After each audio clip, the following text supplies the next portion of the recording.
What if civilization didn't begin with farms? What if a temple, not a city, came first?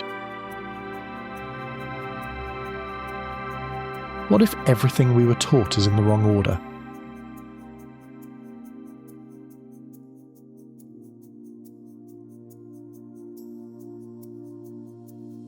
There is a hill in southeastern Turkey called Göbekli Tepe. And what is buried inside that hill should not exist. It is a temple, a massive stone temple, concentric circles of T-shaped pillars, each one weighing up to 20 tons, carved with reliefs of foxes, vultures, scorpions, snakes. And it was built 11,500 years ago.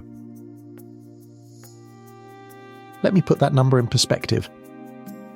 Stonehenge is 5,000 years old, the pyramids of Giza 4,500, the walls of Jericho 10,000.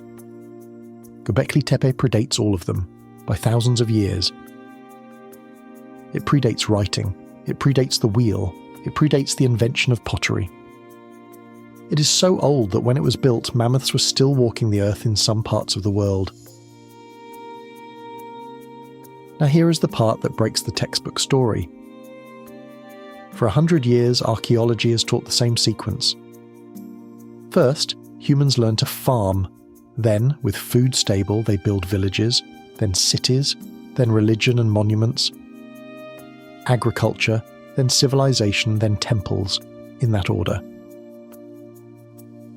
Except Göbekli Tepe was built by hunter-gatherers, people with no farms, no domesticated animals, no fixed villages.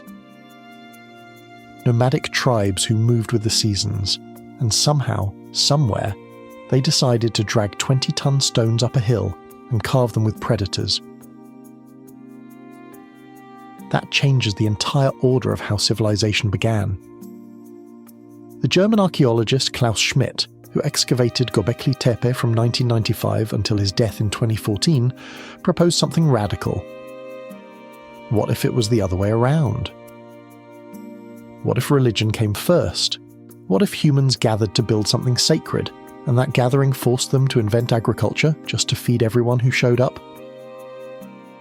Temple, then civilization, then farms, not the other way around. And the evidence is right there in the ground. Around Göbekli Tepe, archaeologists found wild grain, not domesticated, bones of gazelles and aurochs, hunted, not herded.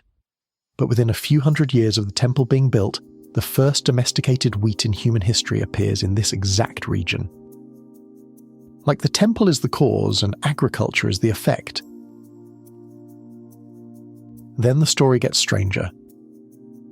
Around 8000 BCE, about 1500 years after they built it, the people of this region deliberately buried Göbekli Tepe. Filled it in with dirt and rubble, by hand, tens of thousands of tons of fill. Why? Nobody knows. Maybe their gods left. Maybe the climate shifted. Maybe a story ended that they didn't want to remember. Whatever it was, they sealed it up so completely that it stayed hidden for 10,000 years. And here's what should bother you about that. If hunter-gatherers 11,000 years ago were capable of organizing this, quarrying, carving, transporting, building, then burying a temple complex, what else were they capable of that we just don't have evidence for? Göbekli Tepe sat under a Turkish hill for 10 millennia. 45 other similar sites have since been identified in the region. Only a handful are excavated. Everything we think we know about when civilization began is based on the things we happen to find. And that is the real lesson of Göbekli Tepe. Not that everything we know is wrong, but that everything we know is partial. 11,000 years is a long time. Most of our species' story is just gone, rotted, eroded, buried under hills we have not bothered to dig. So the next time someone tells you, with great confidence, when civilization began, or what humans are, or what we have always been, remember the hill in Turkey, remember the 20-ton stones, remember that we did not know any of it existed 30 years ago. And ask yourself, what else is sitting quietly underground waiting for someone to look?